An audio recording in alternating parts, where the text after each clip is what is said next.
the two opening events and leads the championship by 15 points from teammate Sergio Perez coming into this weekend.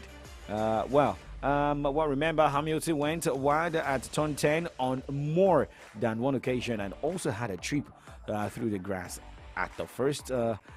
Chicane underlining his dissatisfaction with his car. It is one problem to another for Mercedes Lewis Hamilton. But look at the Australian Grand Prix practice two-time sheet. Charles Leclerc topping. He finished 1:17.277, while Max Verstappen of Red Bull finished second. Carlos Sainz finished third. Stroll finished fourth, and Fernando Alonso finished fifth.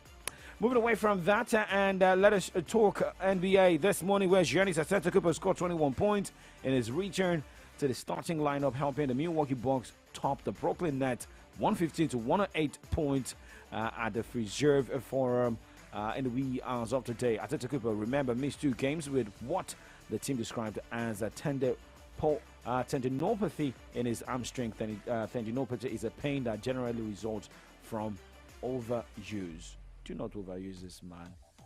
Yes, remember, months back he came out to say that for his side, if they want to, be great, they need to sign a lot of players and be focused. Also, must target title.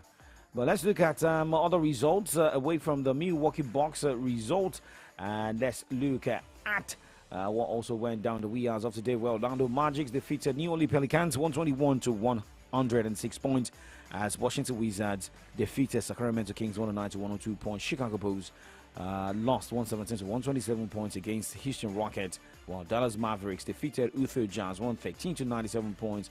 Denver Nuggets defeated New York Knicks 113-100 points, and Phoenix Suns defeated Atlanta Hawks 128-115 points. So it was more of wins for teams at home in the wee hours of today. Talking about the games that went down in NBA. Remember, games are also going down tomorrow, starting 12 a.m., where Boston Celtics will take on Detroit Pistons and Toronto Raptors battling Oklahoma City Thunder. Same time by 1 a.m., Miami Heat will take on New Orleans Pelicans. Cleveland Cavaliers taking on Minnesota Timberwolves. Anthony Spurs battling Memphis Grizzlies. Golden State Warriors by 3 a.m. to take on Indiana Pacers. LA Clippers will be up against Portland Trail Blazers, as LA Lakers will be up against Philadelphia 76ers. And the last game, which is going to be by 6 o'clock in the evening, we'll see Brooklyn Nets take on New York Knicks.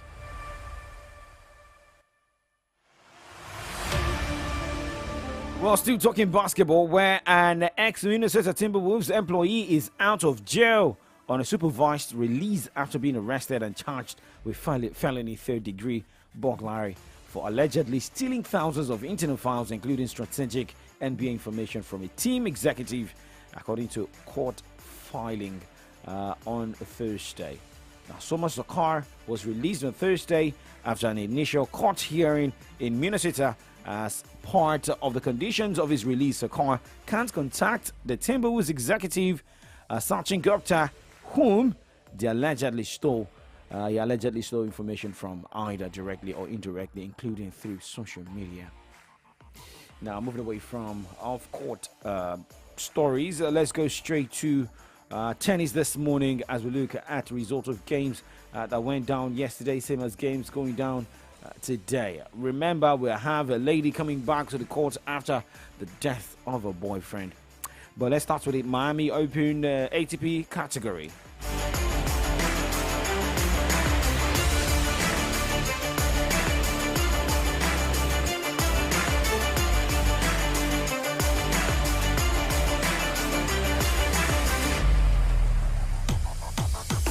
Okay, so 3 games already decided in the wee hours of today. Roman Safin, Gil Morphins, Alexander Shevchenko all won their games in the wee hours of today. 2 straight sets for Gil Morphins against Dusan Lajovic. Roman Safin against Diego Schwartzman. And it was a tough one, seeing Alexander Shevchenko struggle against Daniel Garland, where he came from a loss. That is the first set defeat, 6-7 to win the next two games, 7-6, 7-5. More games to go down today, where Andrew Rublev will take on Thermes Markak and Ugo Mbata battling Botivat Zakla by 4 o'clock today. Those two games going down by 4 p.m. And by 5:30, Andy Murray will take on Thermes Echeverry, Denis Shapovalov battling Stefanos Tsitsipas. Dominic Quagfar to take on Sebastian Baez, Andre Vavazuri against Yannick Sinner, while Casper Ruud will take on Luca Van Asch. More games to go down today. Alex Mikkelsen against Simon Grespor, Taylor Fries against Thiago Seybold. And we'll have Flavio Caboli taking on Cameron Norrie by 10 o'clock tonight. That happens to be the last singles games for tonight in the ATP. Going straight to the WTA. Quang Zheng defeated Katerina Siniakova this morning, although Siniakova got injured in that one. But looking at all the results, Victoria Azarenka, Elena Rybakina, Zhigzhong Wang all won their games in the wee hours of today. Remember, it looks like someone who has to come from disappointing news to her life.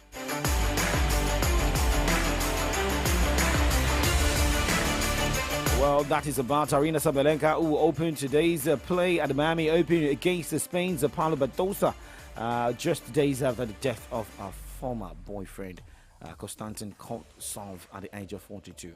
Well, for Sabalenka, she said her heart is broken following the death of a former boyfriend, Koltsov.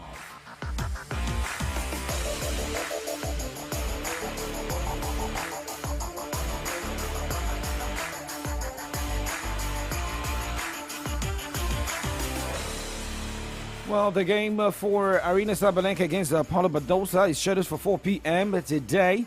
But looking at other games scheduled for today, 4 o'clock as well, Shelby Rogers will take on Anastasia Pavlyuchenkova. Araksha Ruse against Marta Kostoik, as Jasmine Paolini will be up against Kate Volyanet. We have Storm Hunter against Emma Navarro, Corey Goff against Nadia Podoroska, Caroline Garcia against Victoria Tomova, while Clara Blue will be up against Daria Kasatkina. Dona Vekic will battle Ekaterina Alexandrova as Leila Fernandez battles Emiliana Arango, and as Anastasia Potapova battles Daniel Collins, Jessica Pegula will be up against Lin Zhu. Naomi Osaka will be in action tonight by 10:30 against Alina Svitolina, and Ons Jabbar will be up against Alina Avanesian by 10 o'clock. Well, those are the games for the singles. Some of the games going down today. We go on a break, and when we come back, we'll look at updates coming from the Nigeria Premier Football League organizers. Talk about the friendly games of Nigeria, Ghana. Look at what is also going down across all the football stories. But remember, from this side, we'll move to Ghana.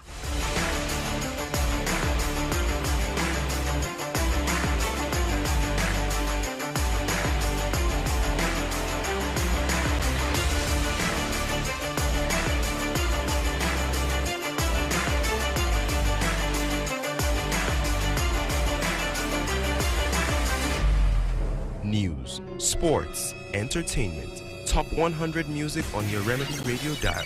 Solutions 93.9. Do not touch that dial.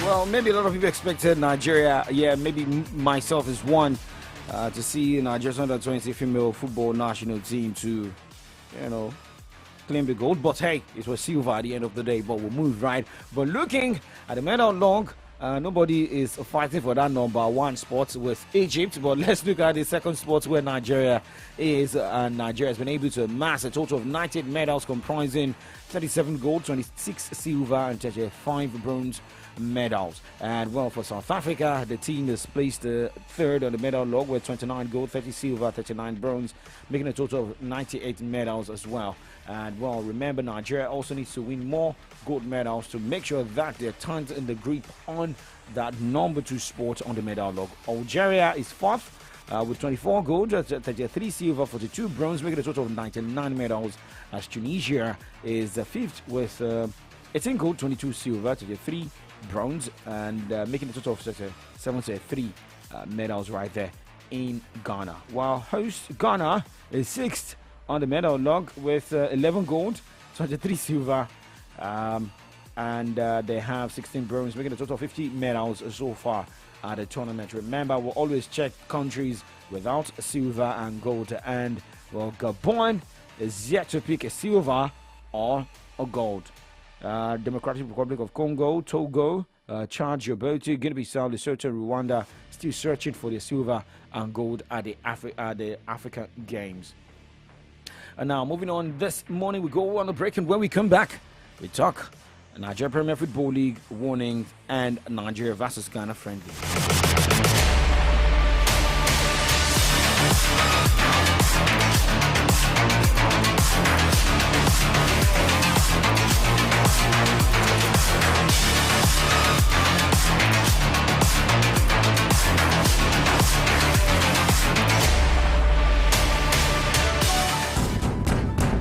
The drama, the suspense, the emotions, the gang moments.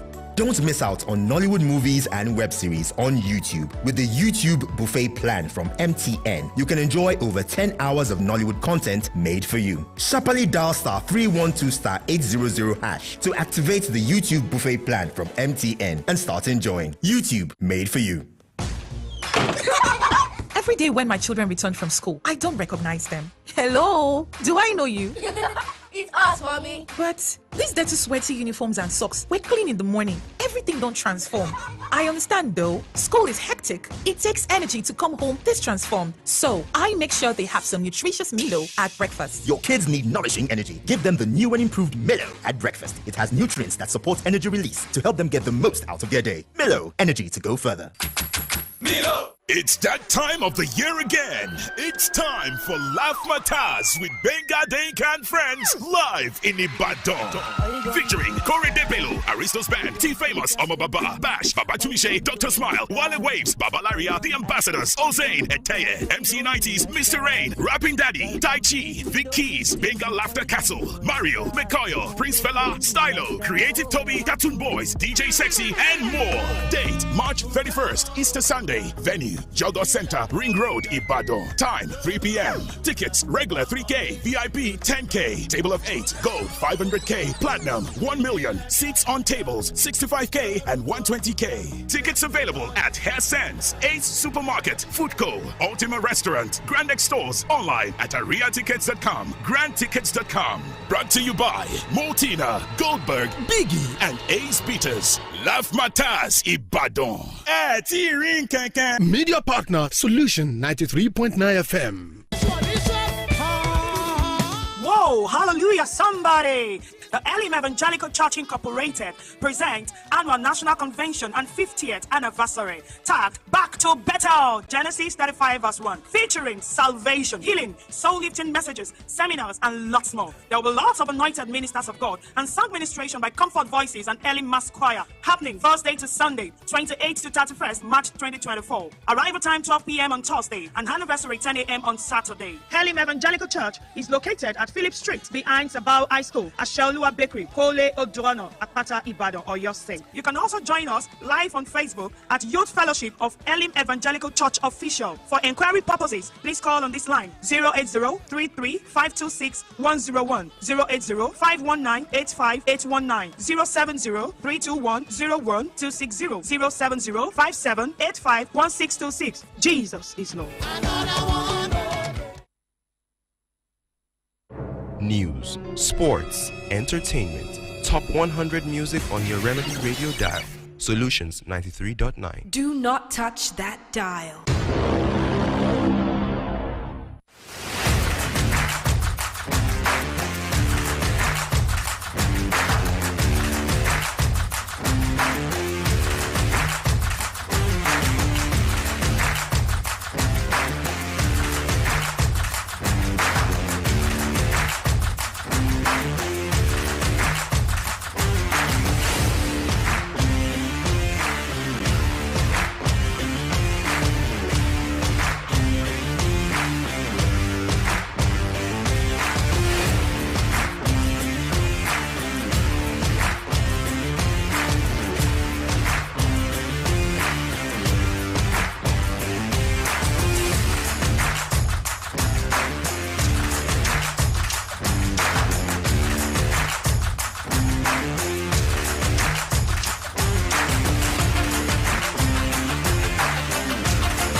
back to Kickoff Sports Show, live on Solutions 939 FM here in the city of Ibadan. Now let's go straight and get updates from the Nigeria Premier Football League. Remember, it's going to be match day 27, but before that, match day 27 in the NPFL. It is more of a warning that coming from the football organizers. Well, in another step to ensure a successful conclusion of the 2023-2024 NPFL season that has near the last stretch. The league organizers has again issued 2 practice directives to guard against disruptive conduct in 2 separate memos to clubs assigned by Davidson Owumi, the NPFL Chief Operating Officer. The attention was drawn to the protocols guiding sitting on the technical bench and proper conduct of ball boys. The memo warned that clubs' chairmen and general managers must refrain from sitting in the technical bench during matches. On untoward behavior of ball boys to disrupt the flow of matches, the NPFL called for a halt to this growing trend. Yeah, sometimes you go look at, go watch games and home teams, ball boys will just stop, helping with the boys, with the balls, most especially when the home team is leading. So that is not the first time we saw that, also in Europe as well. But let's move on and look at games going down this weekend. The Nigeria Premier Football League. Remember, Shooting Stars game has been rescheduled, till Monday.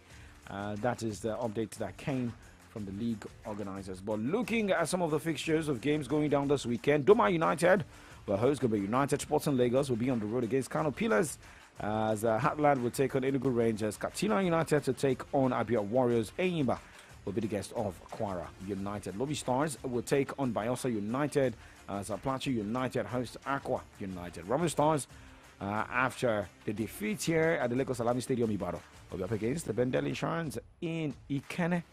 Niger Tornadoes Shooting Stars game has been scheduled for Monday.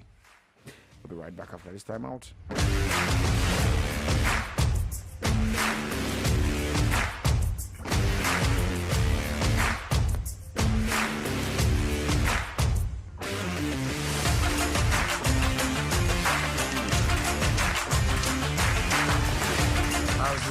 What should we expect?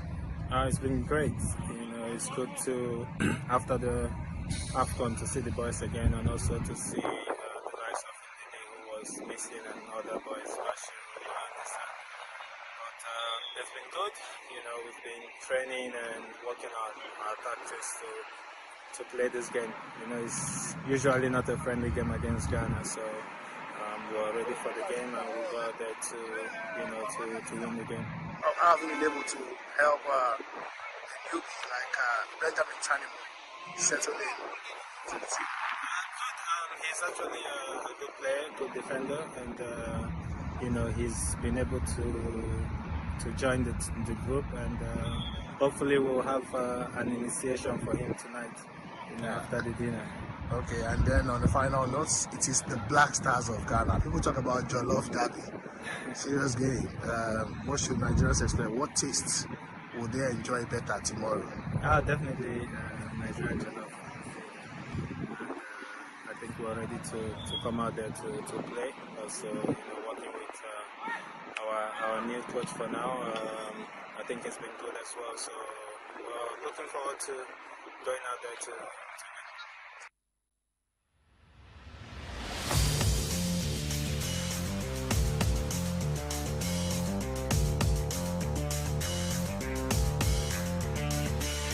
Okay, well, that was an interview by the media officer of Super Eagles of Nigeria, Babafemi Raji, right there in Marrakesh, Morocco, with Kenneth Omero. Well, apologies for the breeze and the sound of that interview. Well, a lot of friendly games will be going down today. Some already decided.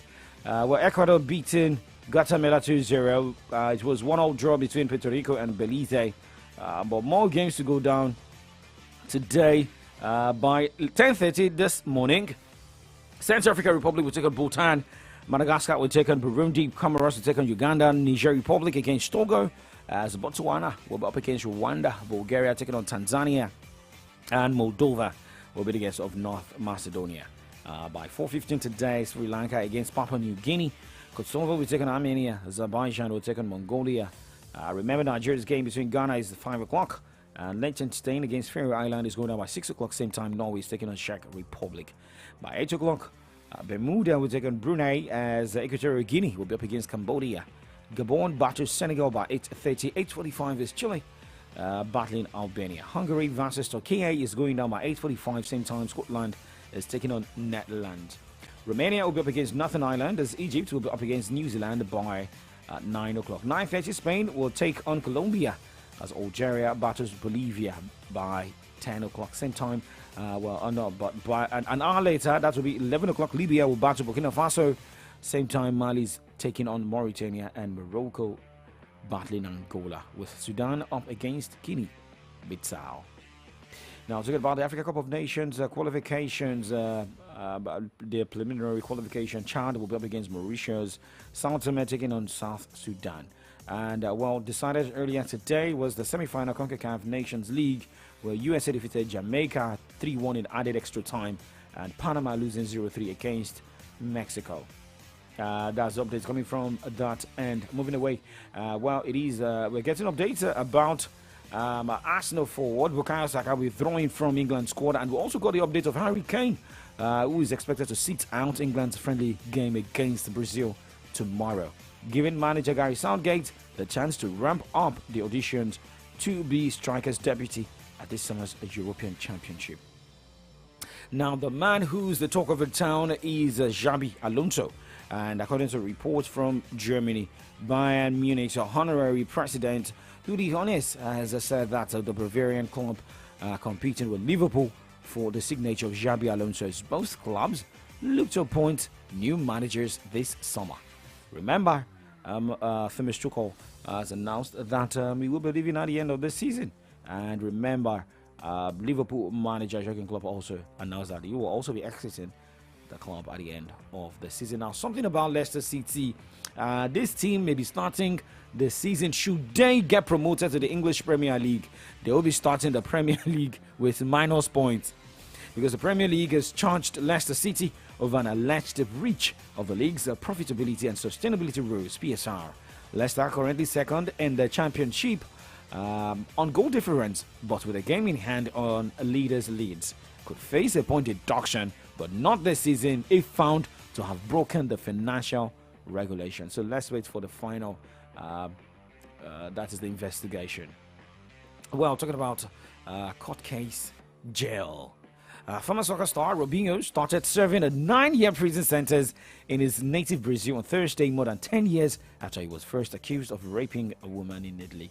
And the father of Brazil star Neymar Jr. said that his family won't pay the €1 million required to bail Dani Alves out of a Spanish prison, where the former Brazil defender awaits the rest of an appeal to his rape conviction. This is 9:27. We're done with sport, and we're back tomorrow afternoon on the Saturday Sports Safari, where we serve you more updates, more music, more entertainment. But at this point in time, we'll move to the other side. We'll look at headlines on the pages of Nigerian newspapers. Same as burning issue. Well, it's still the drama between NLC, the Labour Party, and what the Nigerian Army is saying concerning what happened in the Niger Delta area of the country. Do not move a muscle. It's still AM updates live on Solutions 93.9 FM. On this other side, we'll look at headlines on the pages of Nigeria newspapers. Do not move a muscle. Good morning. My name is Oladapo Kurubi. It feels good. I feel good. Go lo lo lo. Go lo lo lo. Go lo lo lo. Go lo lo lo. Nice to meet you. Girl, I know you feel the magic on the speaker. Give me love and affection. Bend me side. Deep in desire. Body on fire. Who come closer? Senorita. Baby, baby. Go lo lo lo. Go lo lo lo. Go lo lo lo. Go lo lo lo. Go lo lo lo. Go lo lo lo. Go lo lo lo. Go lo lo. Baby. Go lo lo lo. Go lo lo lo. Go lo lo lo. Go lo lo lo. Go lo lo lo.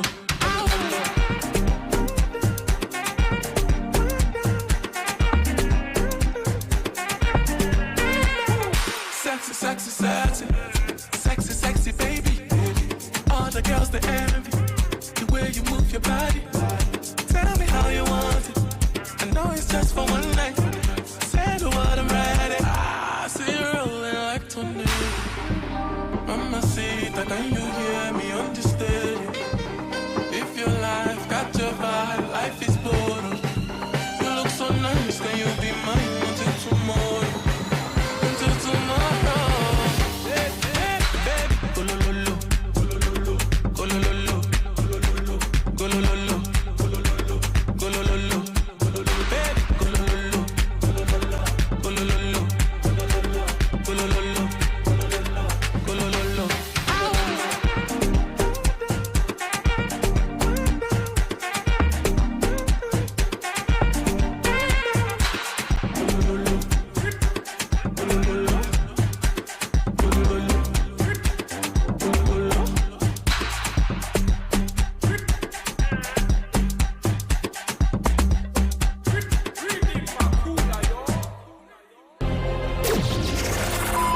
is all about information, education, and entertainment.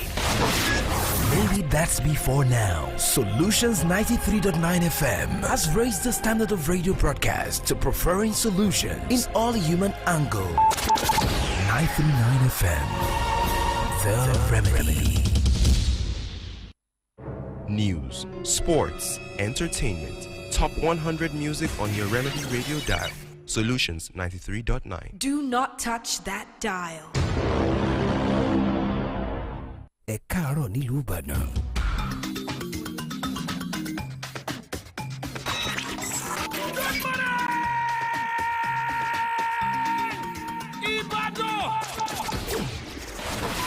Solutions 93.9 FM.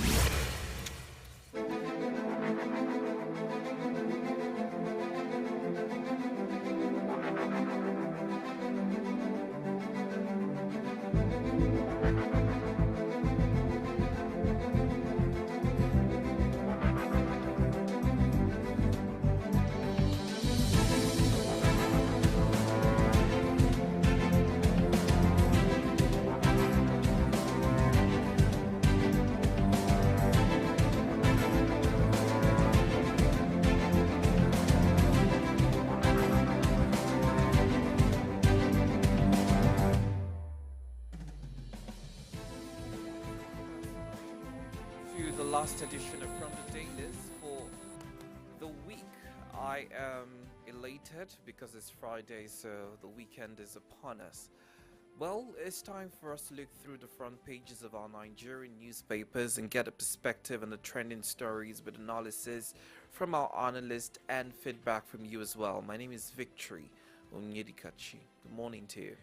Yeah, good morning, Victory. Well, thank God it's Friday. And, well, not that the energy is low, but you just have to look at what is happening around you. And let's just stay positive. What I've got with me, the Punch and the Nation newspapers this morning. And with what the Nigerian army is saying, they need to get the people perpetrated that dastard act before leaving the Okoma community.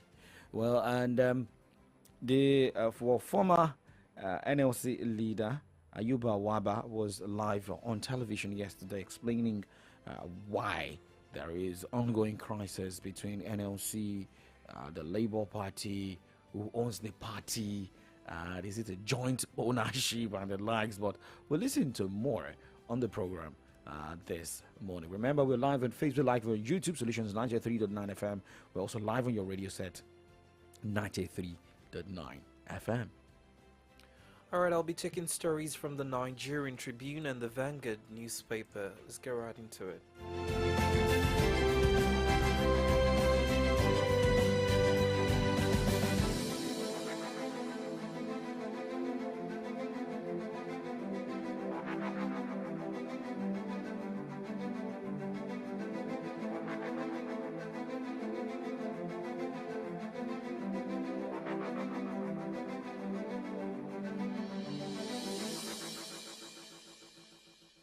News, sports, entertainment. Top 100 music on your Remedy Radio dial.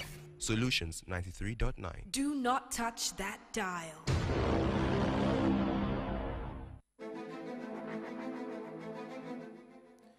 All right, let's start off with the Nigerian Tribune paper this morning with the first headline that reads, "No respite for poultry farmers as product scarcity, rising cost persist." Nasima kicks over CBN's lift of FX access for importation of milk dairy products. Says new policy will discourage local production. El-Rufai's visit to SDP stirs debate as ex-governor hosts NSA. Nigeria to grow FX reserve to $35 billion by the end of March, says the CBN. Nigeria not owing foreign airlines $700 million. Nanta. FBN Holdings appoint 5 new directors as Otedala takes over. Okwama killings, GOC soldiers to remain in the creeks until Delta governor cautions traditional rulers against shielding suspects. Federal government unveils mines marshals to secure mining sites. Let court decide who is a terrorist sponsor, Gumi. Meta to introduce monetization feature for Nigerian creators on Instagram in June. Amotekun falls robbery attempt in Ondo, arrest 1. 20 states fail to submit report on state police. 36 states FCT owe 1.7 trillion naira in budget support. 1 billion liters of petrol smuggled out to benefit those not paying tax. Federal government. These are the stories on the front page of the Nigerian Tribune. All right, now going straight to the Punch newspaper this morning and looking at the cap headlines here. NLC wants minimum wage April. Governors warn against bloated demand. States OFG 1.7 trillion naira budget loans. And naira appreciates to 1,382 naira per dollar. Presidency cautions speculators. And a side headline here from the Punch newspaper: Delta bloodbath. State warns monarchs against shielding suspects. And a banner headline from the Punch newspaper this morning: 16 governors back states, please submit reports to FG. And two writers to that headline: FG awaits 20 states report, says NEC. Presidency source insists all governors want states, please. The next writer says incorporate state police into constitution amendments. Governors tell National Assembly. I see the front page picture from the Punch newspaper where we have Minister for Mines, that is Dede Alake, saying that smoke out illegal miners. FG tells 2,200 new mining marshals.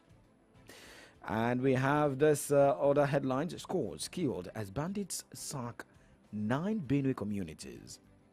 Commuters fear gridlock as construction resumes on Lagos-Ibadan Expressway. The last headline: foreign trips. FG may save over 5 billion naira quarterly.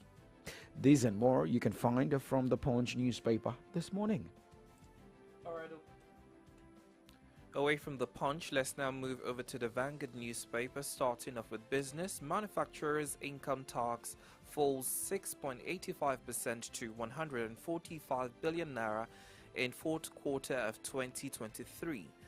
Edo Guba, 72 hours to go. 10 parties nominate candidates, says INEC. Subsidy removal, 1 billion liters of petrol smuggled out. Federal government speaking in that regard. Over 15 killed, residents flee as headers attack Benue communities. The biggest story on the Vanguard paper is the killing of soldiers, Akwama women, children trapped in forest for 6 days. Northern senators decry spate of kidnapping violence in the region. Australia announces third visa rules for Nigerian students orders. State police, only 16 states submitted presentation, NEC. NLC leaders took workers' salaries during invasion, Abure. Abure, a pathological liar, says NLC.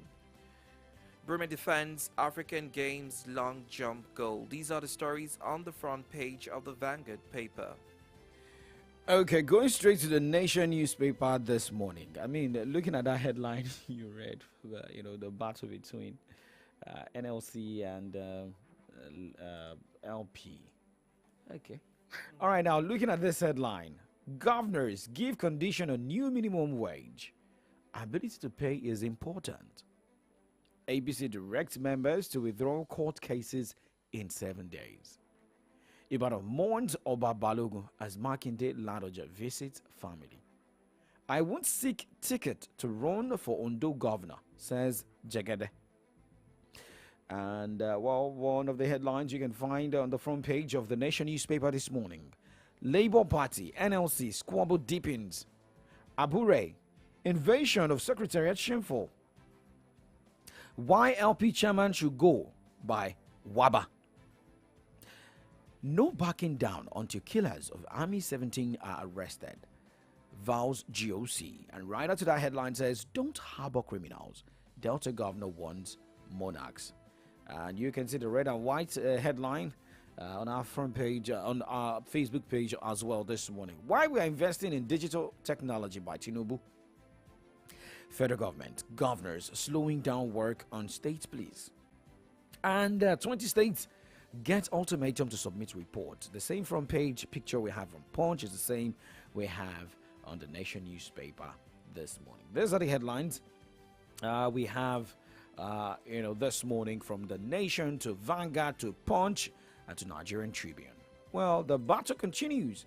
That is what a lot of people have been saying and what you're also seeing, this morning. And it is more of what is happening and the explanation coming from former Nigerian Labour Congress leader Ayuba Waba, speaking about why Abure needs to also sit down with the NLC, explaining how the party came to be and what Abure did wrong.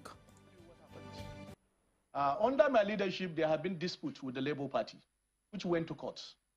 And I want to tell you that Justice Gabriel Kolawole of the Federal High Court delivered a judgment on the 20th of March 2018 and said clearly that the Labour Party belonged to the NLC. So arising from that, there was a mediatory effort by INEC. And precisely on the 27th of June 2022, a peace was brokered, actually by INEC, and there was time of agreement. In that time of agreement, just to reach settlement, that's how we came out with the 3 deputies. One from TUC and one from, not actually from NLC, it's a retired comrade, Ladi Ilya, who was formerly the president of NASU, Non-Academic Staff Union, and also the chairperson of the NLC National Women Commission. She retired from service and she's serving as one of the deputies. So this is clearly what was contained in that agreement. What has brought about this particular dispute is the fact that the Labour Party leadership have not respected the content and the sanctity of that consent agreement, which was brokered by INEC. Part of it is, one, inauguration of members of the Board of Trustees under the leadership of SOZ Ejiofor, the first chairman of the Labour Party. That was item C on the consent agreement.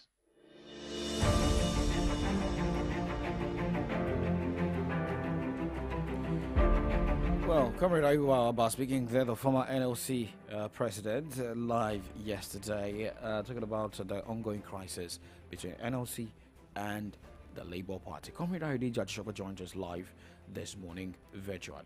Thank God it's Friday. Comrade, good morning to you. Yeah, thank God it's Friday. And to the Muslim faithful, I say Baraka Jumma. Okay, so let's start with the Nigerian Labour Congress. LP, the Labour Party, Abure versus NLC. And you heard what Ayuba Waba said. So, legally, NLC owns Labour Party, right? And maybe Abure has gone beyond what, he has gone beyond the line. And can there still be fences to be mended between the two parties? Well, the whole matter has snowballed. You see, Labour Party, like any other political party, is a conglomeration of various interests. A Labour Party, incidentally, had been before Obi came.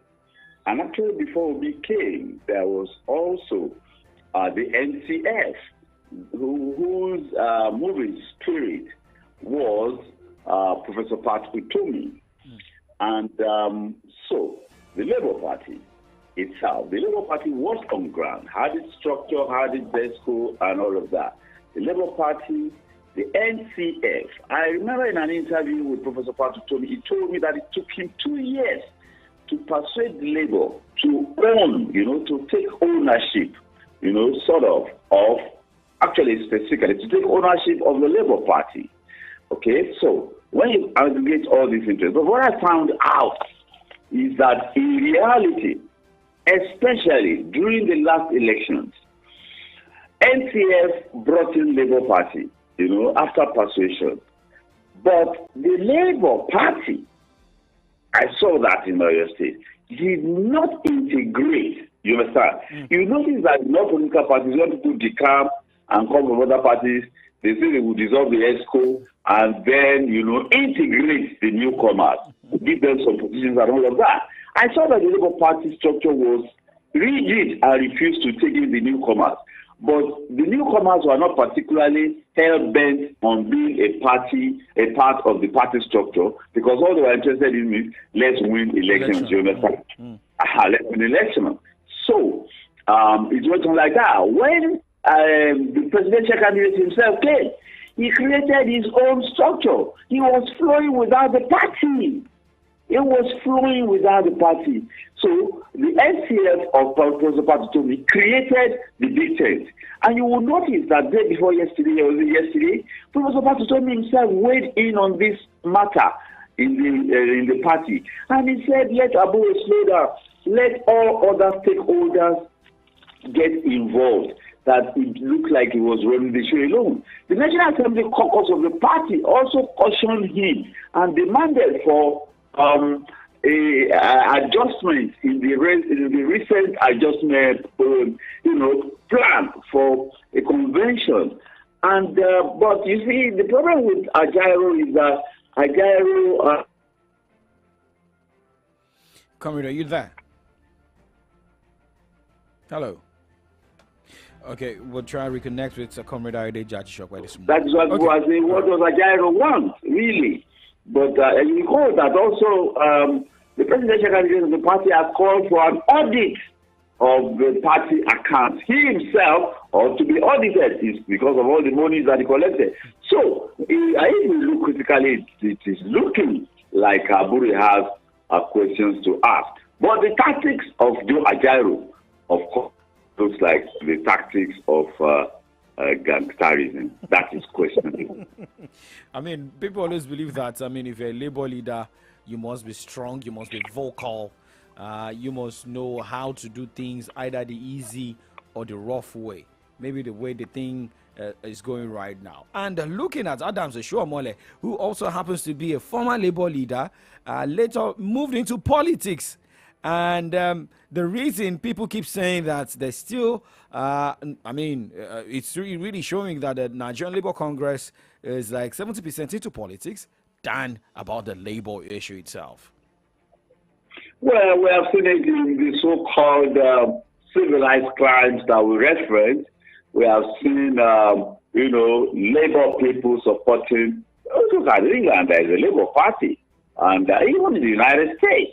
Labor people support a presidential candidate or a party that they think will serve their interest. In the United States, there's no central union. You just have union of this, union of that. And then the leadership will support a candidate or a party that think will best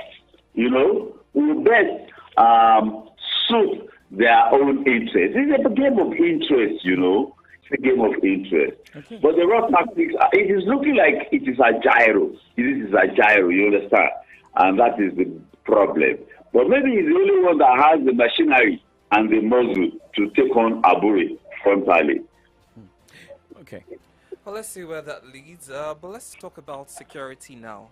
Yesterday, the National Economic Council, NEC, did report that only 16 states out of 36 states of the Federation and the FCT, submitted report on the proposed establishment of state police.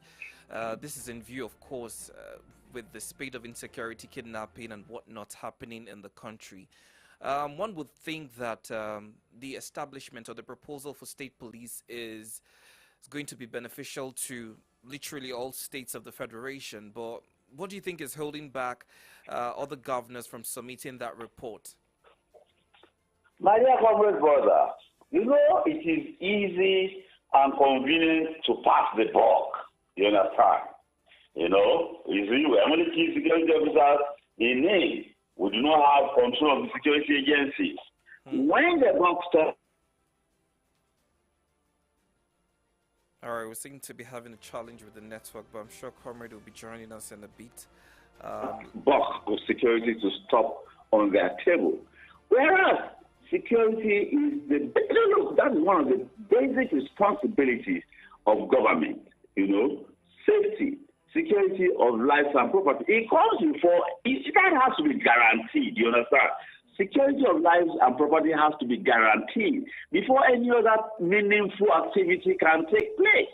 If you are in your office and you are not safe and secure, you are on your way to or you are in your bed at night, and you start thinking of going to work tomorrow, and you know that you have to wade through, security challenges. Are you going to concentrate on your work?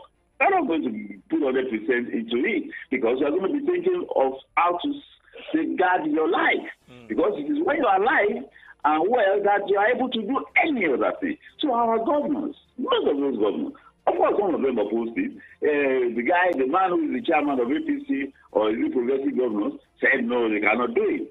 And I scanned the entire landscape this morning, and I said some of the governors in the north might not want to take responsibility for that. The large expanse of their state, you understand, and how to do that. But of course, when there is a creation of state police, real time, I don't mean I mean real time, when there will be war at one level, at local government level, and at state level. Of course, there will be adjustments in the laws that govern security, and of course, in the provision, you understand, in the provision of funding. And let me tell you, in some of the states now that understand what security is all about, and the states in which security is critical, for those states, Lagos, security is critical. What else there? How much they have been pumping into security in terms of supporting, the federal institute, police, even let's not go to Lagos. Just look at Oyo State. As soon as Governor Seyi Makinde came in, it was barely 60 days. He provided 100 vehicles, provided them with the telecommunication equipment, and then he has done that in the past 5 years. He has done that about 4 times. You understand? Not just the police. He has done that for Amotekun, our own local police. He has done it for immigration. He has done it even for prisons. He done it for immigration and customs. Because all of them, they are in a part of the entire gamut of security network. You can imagine the cost of that, Of course, that doesn't come cheap. You buy 100 vehicles, brand new. You're not going to get anyone. When it started, those Kia vehicles must have been like 3.5 million to 3.5 to 4 million. And you buy 100, that's 4 billion. Let's talk of communication equipment and all of that. So the states have been investing already in security. And, of course, you can always, they have security trust fund in Oyo State. They have it in Lagos too. The other time, I think somebody donated 1 billion naira, to security. They know what security is all about. Security is everybody's business. And when it comes to world level, of course, you are familiar, as a media person, you are familiar what a word is. Everybody knows the next man to be. That is policing. We will not be policing ourselves. You understand? Not some external federal force coming to police us. It is us now policing ourselves. Isn't that beautiful?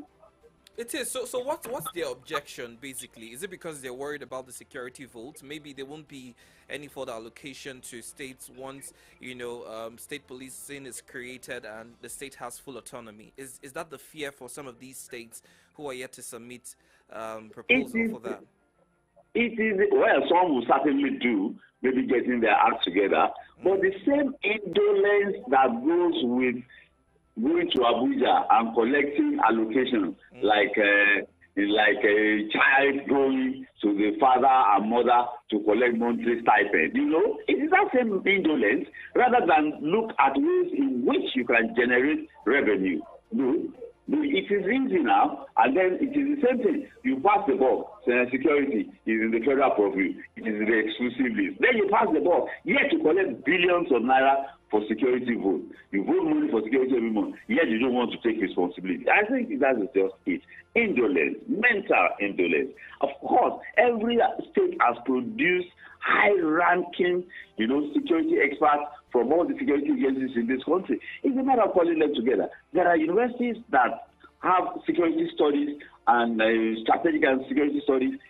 All these guys, let them put it together for you. It is not you doing the thinking. It is just about you coordinating. They will put it for you. It is a matter of implementation. And of course, resources, it is capital intensive.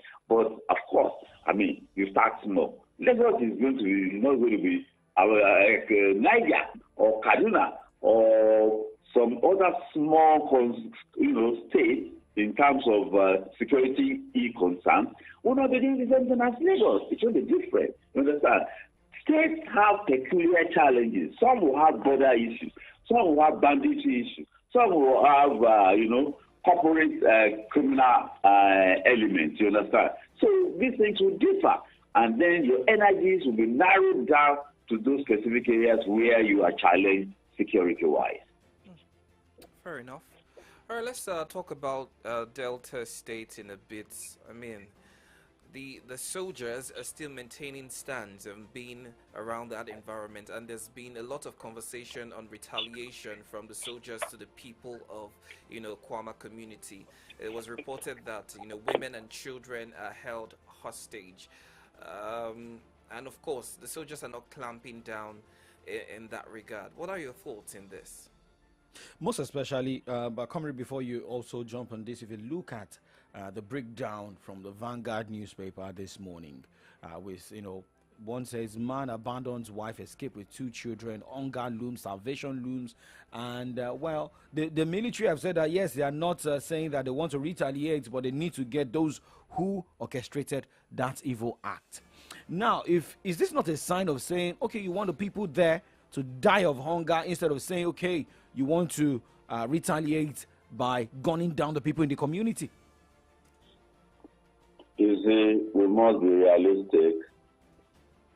And, of course, the National Assembly has stepped in, you understand. The person that's commander-in-chief, you understand, did the expected. I say, go for them. And he's the commander-in-chief. They are under his command.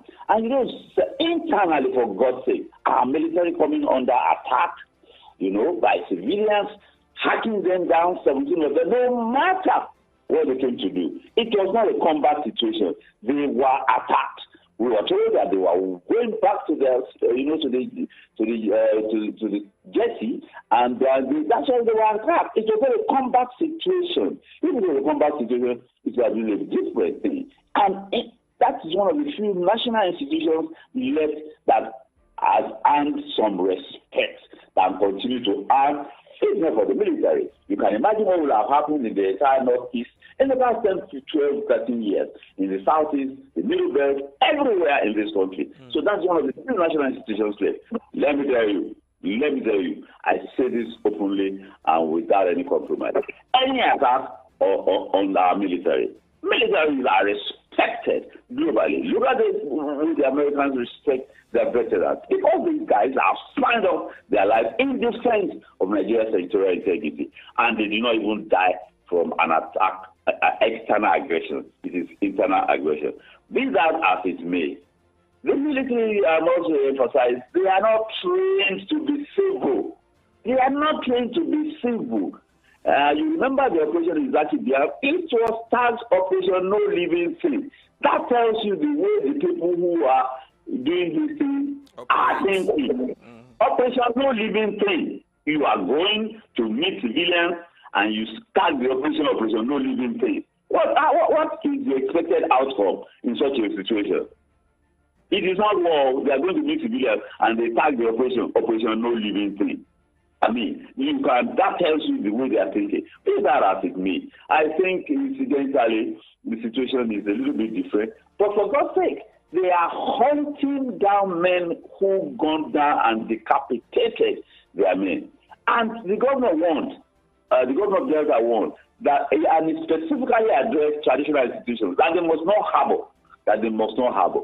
Those guys are somewhere. They are somewhere. And wherever they are, those locations are under the jurisdiction of certain traditional institutions. And they cannot, let me tell you one thing. We are compact communal people. They cannot claim not to know the location of those guys, especially in this tense situation. So you can expect unavoidably the deployment of rough tactics. Yes. Well, at the end of the day, we pray that justice is served to those who perpetrated such evil against, our military men. However, I think it's important that we reiterate that the military, clamp down on whatever retaliatory attack that is supposedly said to be used in getting these people down. The governor has, lended his thoughts with traditional rulers not shielding the suspects. So hopefully they are found and they face the music. But let's still talk about security, where we have Gumi insisting that he has no right to declare anyone a terrorist financier until the court decides that they are. Recall that the federal government had put out some names earlier on, stating that these set of people are financing the terrorism movement that we're seeing in Nigeria. But the renowned Sheikh is saying that no, he cannot pinpoint anyone as a terrorist. I'm sure that before the federal government put out these names, thorough investigations have been done in that regard. But what do you think about his submission? The submission of Sheikh Gumi is a vintage submission of a man of his pedigree, Rabu Rouser, steering the honestness. You know that these days, financial crimes, any financial transaction, you leave what they call electronic footprints all over the place. Therefore, there's no hiding place. Look, let me tell you, if your account has never received the sum of 5 million naira, and the 100 million drops in 5 tranches, let me tell you, so even beyond the confines of that particular bank, either at branch or regional or national level, Central Bank is actively monitoring. Even if the banks don't do anything, the Central Bank will call their attention to it. Not to talk of, we're talking about hundreds of millions and the exchange of foreign transactions in foreign exchange and all of that. Look, the eyes of government are all over the place. Why is it? Look at what EFCC has been doing. Everyone will go to court and list. He has this somewhere. He has this somewhere. He got this house with illicit funds, because this is how the funds travel. You understand? That is the electronic footprint, and it leaves nobody in any doubt whatsoever. It leaves nobody in any doubt whatsoever that, look, this is the reality of it. But you see, people like Gumi, if not for a location like Nigeria, when you say something like that, that means you are talking in support of criminals. People, elements that have been identified, as criminal elements. Some of those guys were tried and jailed, named by Dubai and tried and jailed. And that government that was in office then did nothing. And this government is coming out. I'm even not particularly impressed, because when you apprehend bureau de change owners, bureau de change owners are simply doing their business. If I take money to bureau de change owner now, he is doing his business. The bureau de change owners are supposed to fill some stuff, you understand, to do due diligence. But they don't do it. They just want to make their money. Therefore, they become accessories, you understand? If you don't do due diligence, you become an accessory. But they are actually not the sources. So it is those sources, and then they are accessories. But when a man like Gumi talks like that, if it were a society where the needful is done, you should be invited to come and have further explanation. And he should be tracked. His financial footprint. But there are always other extraneous considerations in this country other than security. Well, let me make an excuse to think that he's just being, a constitutional person, and he wants, the legal proceedings to follow suit, and let's not raise any form of controversies, as it were. Well, let's talk about what the Minister of Information and National Orientation, Mohammed Idris, said, saying that 1 billion litre of Nigerian petrol was smuggled out to benefit those not paying tax in the country.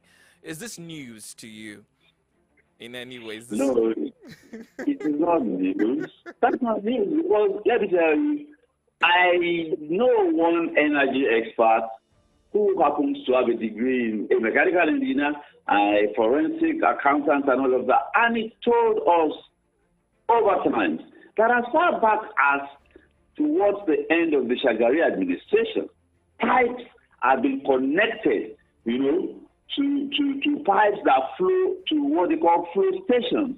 And let me tell you one thing why all of this is that. What used to be DPR, that is Directorate of Petroleum Resources, it has become midstream and, upstream regulatory agency or something like that now. Look, I'm a supervising agent, you understand? I'm an umpire. And I'm coming, to perform my duties as an umpire, as a regulator. It is you, the player, that is providing me with transportation. It is you, the player, that is providing me with accommodation. It is you, the player, that is providing me with logistics. I mean, what kind of supervision, what kind of regulation am I coming to do? When the regulatory agencies itself does not have what it takes to regulate, only personnel. They do not have their choppers. You are going to land on their deck when you're supposed to go, when you're supposed to, and then everything goes on like that. You see, it's like oversight that the National Assembly does. And of course, we know what oversight. Everybody is just turning his own location to his own toll gate. So, what regulation? There's no regulation going on anywhere. Everybody is just regulating according to the dictates of his heart's desire. And nobody gets caught except to have stepped on toes. Nigerians are just left to suffer at the end of the day.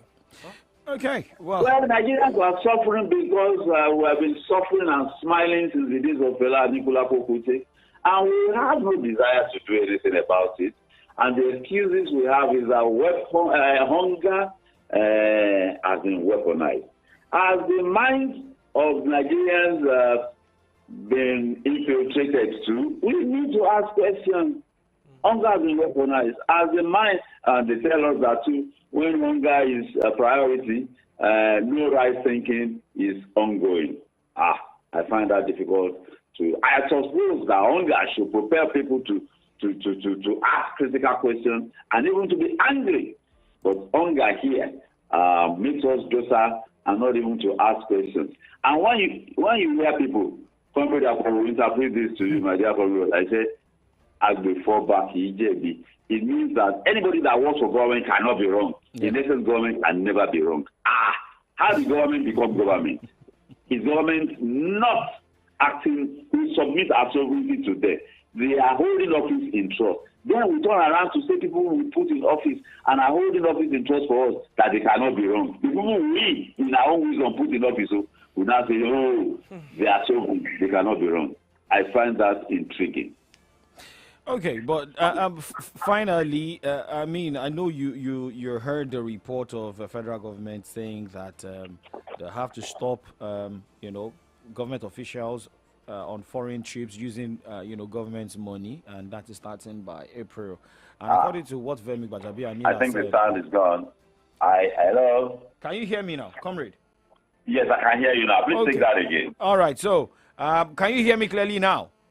Loud and clear. Loud and clear. So there's this headline from the Punch newspaper.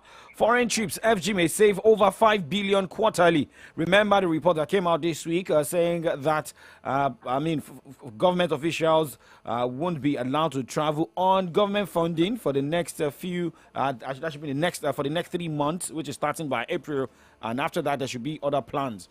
And if they're saying that federal government will save 5 billion quarterly, is that another measure of saying, yes, we are saving? Or maybe just to say 5 billion that people can see. Remember, this is also coming after Mr. President cut down numbers of people who will go as entourage with his team, the vice president, the first lady, and the likes. You see, in this country, we are very funny people. We hardly ask questions. And when we ask questions, we hardly push. Somebody was telling me this afternoon, the president made appointments yesterday to some agencies. And he pointed out to me that some of those agencies are agencies listed to be shut down, to be merged, or to be scrapped. Yet, The president gave the committee working on the Rosanyo report maybe 6 or 12 weeks. Yet he's still making appointments with those agencies that have been listed to be scrapped or downgraded or merged with other ministries. Then what kind of governance is that? Well, 5 billion. Look, those are just trickles where leakage is going on. Let them call for it. Even budgeting, leakage is said. You budget this year to buy cars. Next year they will budget to buy cars again. You budget to buy computer hardware this year. Go and check the budget the next year. You will do the same budgeting. You understand? Why? And then they will release funds, or they will release those funds for other purposes other than for what they are budgeted for. That is misapplication of funds itself. It is against financial regulation. But all of this goes on. Today in Nigeria, no one can say you cannot read, not at least those who are working in government offices.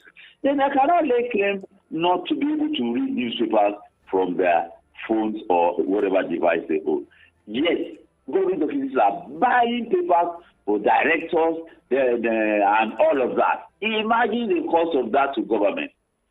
They still do that. I mean, if you can imagine how much that will cost. And then, other things that are not scrutinized, no oversight. You see, in this country, the parliament, in democracy, go and check all over the world and the evolution of democracy. Parliament are the bedrock of democracy, not the executive, not the judiciary. Parliament evolved from palace, and palace is the people. The parliament is the bedrock of democracy. But because of our military hangover and experiences of military interregnum, we take the parliament to just be, by the way, and an appendage. And even the people in parliament are not understanding. These are the people to carry out oversight functions. We voted money. What have we done with the money? Have you spent it appropriately? But that is not happening yet. Or they are converted their oversight duties to pocket-size, remuneration. That is it. We must scrutinize. Somebody was telling me that it is because we don't pay tax. It is only the few people that they lay their hands on in Nigeria that pay tax. Stop people we walk the street. Stop them and ask people how much tax they pay. Sometimes I want to park, the taxi park people who are right on the road. They say you cannot park there. I say, how do you know I cannot park there? And say, I want some garage. I say, garage on the highway. Who mandated this to be garage? I pay tax. My tax is deducted from source. Who do you pay tax to? That's why they show up. People don't pay tax. Mm-hmm. When people pay tax, income tax, and you pay as much as 38,000, you ask your local government chairman, you go and look for your councillor, and then you are going to ask your governor anywhere. In this state, Old Oyo State, they did one open, the ones that governors do, and they attend. And then our governor, Governor Bola Ige, one woman came there, and then she aggressively asked one question. And you know what the governor did? Governor Bola Ige, God bless his soul. Governor said, the woman said, Governor, I am proud that you are lying, properly, that you said this and you have not done it. That means it amounts to a lie. And you know what the governor said? Aki, so we go governor, we don't say the governor lies. When the governor has lied, and you are saying you cannot say the governor is lying, you understand? You don't understand? That is our mentality towards those who govern us. And I think it's an African thing. In the north, they call it Rankadede syndrome. In the southwest, it is Kabiesi. Kabiesi is God. In the southeast, it is Igwe. And in the east, it means Igwe is money. When you have money, you are unquestionable. When you have power, you are unquestionable. You are God. So that is the attitude. We think those who govern us are gods. They are not gods. They are our servants. We elected them. We entrusted them with the powers, our individual and collective powers. So we should get our thinking. We should get it straight. Okay. All right.